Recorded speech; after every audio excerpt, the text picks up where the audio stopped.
इन दोनों का ही तत्व ज्ञानी पुरुषों द्वारा देखा गया है। जय कृष्ण। बोले कृष्ण भगवान की जय। देखिए, बहुत गूढ़ रहस्यों से भरा हुआ कृष्ण अर्जुन को ये अपना संवाद बता रहे हैं। कह रहे हैं कि असत्य तो सत्ता विद्यमान नहीं है, असत्य की कोई सत्ता नहीं है और सत्य का भाव नहीं है। तत्वदर्शी महापुरुष ने इन दोनों का ही तत्व देखा है और अनुभव किया है। इस सबके अनुभव में नहीं आता है। इस संसार में जो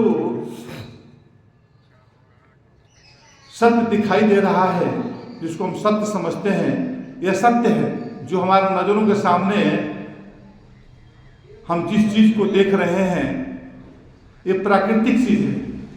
इसमें सिंचल पावक गगन समीरा का अंश मिलकर एक किसी न किसी रूप में एक आकार बनकर हमारे सामने दिखाई दे रहा है और इसी में अपने जीवन लीला को हम सजाकर इसी में अपने कर्मों में प्रवणता देते हुए अपने जीवन को जीने की कला मान बैठे हैं। लेकिन बता रहे हैं कि जो दिखाई नहीं दे रहा है, जो सत्य है, उसे हम भूल चुके हैं। जब हम विद्वान जो ज्ञानी आदमी होते हैं, इसी के लिए संसार जो है भक्ति करता है, जिससे कि हमारा कर्म भक्ति से परिपूर्ण हो जाए और हमारे जीवन में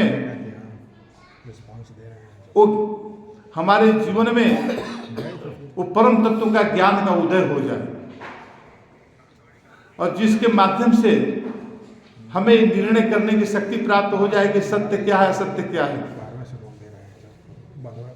देखिए, सत्य की परिभाषा क्या है, असत्य की परिभाषा क्या है कि असत्य चीज होती है, उसमें उत्पत्ति और विनाश है, उसमें छिड़ता है, उसमें नाश की गति है, उसमें बढ़ता है, घटता है।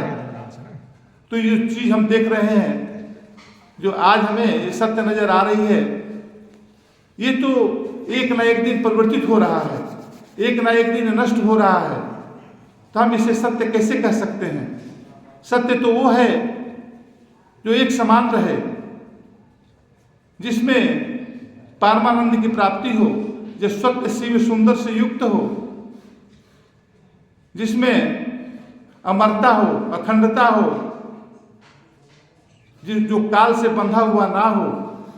ऐसे सत्य का अनुभव करने के लिए मनुष्य को हमेशा प्रयत्नशील रहना चाहिए। वही संसार में ज्ञानी कहा जाता है। कहते हैं कि ये एक तो है चेतन और एक है जड़। तो चेतन विभाग को है के रूप में बताया गया है, जो है, और जड़ जो है वो नहीं है। हम जड़ को ही देख रहे हैं। परमात्मा तथा संपूर्ण जीव चेतन विभाग में है और संसार शरीर जड़ विभाग में है। यहाँ पर दो बताया गया है। संपूर्ण जीव का जो चेतन अवस्था है और परमात्मा है, वही सत्य है। ये संसार शरीर जड़ विभाग में आता है। जो संसार है, शरीर जड़ विभाग में आता है। कहते हैं कि जड़ और चेतन दोनों का स्वभाव परस्पर विरुद्ध है। यह नियम है कि परस्पर विरुद्ध विश्वास एक साथ नहीं रह सकते। इसलिए है पर विश्वास होते ही नहीं का विश्वास निर्जीव हो जाता है। दोनों हम एक साथ नहीं कर सकते हैं। हम सत्य और असत्य को साथ लेकर नहीं चल सकते हैं। जब हमारे मन में जैसे कि एक भ्रम होता है, भ्रम कैसे होता है? इस संसार ऐसे ही हमें भ्रमित कर रहा है, जैसे कि कोई अंधेरे में रस्सी को सर्प समझ गया। जब तक से उसके मन में सर्प का भाव बना हुआ है, तब तक से रस्सी नहीं है।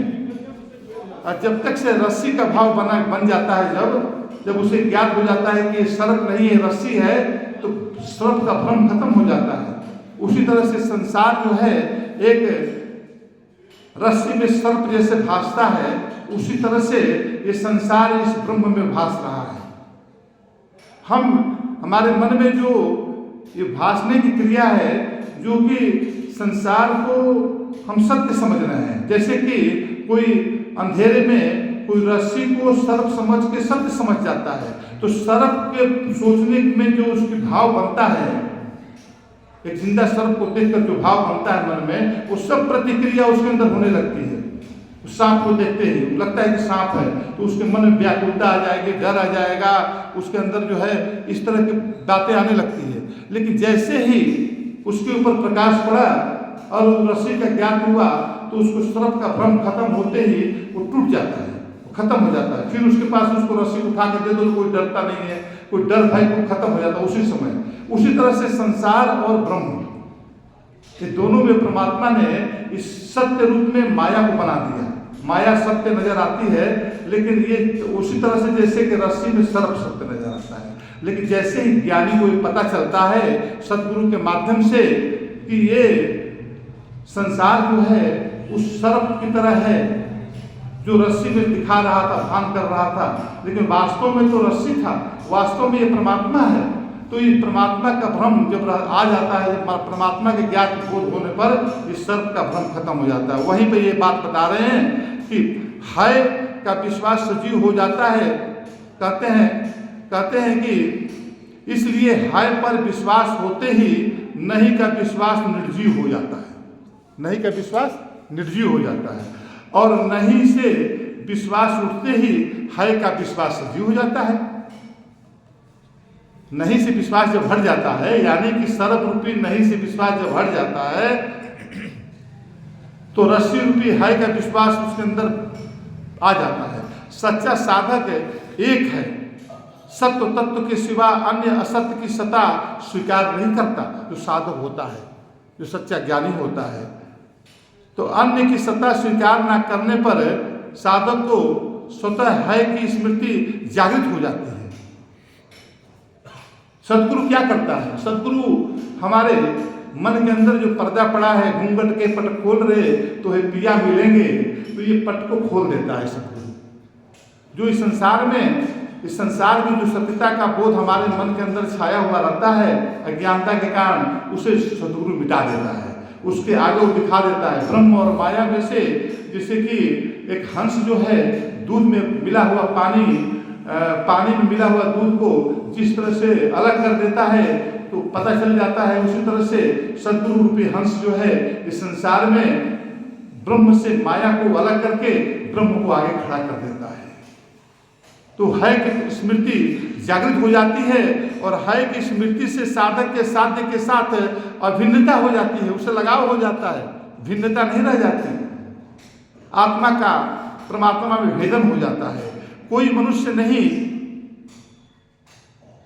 वो कितनी भी दृढ़ता से स्वीकार करे, उसकी निवृत्ति होती ही है, प्राप्ति होती ही नहीं। परंतु है को कितना ही अस्वीकार करें, उसकी प्राप्ति होती ही है। हमारा कल्याण, हमारा सुख शांति समृद्धि सच को पाने में ही मिलती है। नहीं तो हमारे जीवन में जो असत्य के प्रति हम अपना मोह, अपनी कामना, अपना राग द्वेष बनाकर चलते हैं, वो हमें एक न एक दिन दुखी बनाती है। कहते हैं कि उसकी विस्मृति तो हो सकती है पर निवृत्ति नहीं होती। अतः एक सत्ता मात्र है के सिवा कुछ नहीं है, ये सार बात है, उसका महापुरुषों ने अनुभव किया है। संसार में अभाव ही मुख्य है, इसके भाव में भी अभाव है, अभाव में भी अभाव है, परंतु परमात्मा के भाव ही मुख्य हैं। उनके अभाव में भी भाव है, अभाव में भी अभाव है। दोनों चीज परमात्मा में ही पाई जाती है, इस संसार में नहीं पाई जाती है। ये बात यहाँ बता रहे हैं, और इसका मतलब सब मिलाकर यही है कि हम जिसको असत्य का यहाँ पर कोई साम्राज्य नहीं है, सिवा कुछ भी नहीं है संसार में। तो हम इस सत्य को जान लेते हैं तो असत्य हमें कभी विचलित नहीं करती है हमारे पथ पर, एक साधक के पथ पर। तो हमेशा अपने पथ पर अपने कर्मों को भक्ति से जोड़कर हमेशा वो जीवन जीने की कला को सीख जाता है, और जिससे वो अपना ये लोक सुखी और परलोक सुहेला कर लेता है। इसी के साथ आज हम सब विचार विराम देंगे।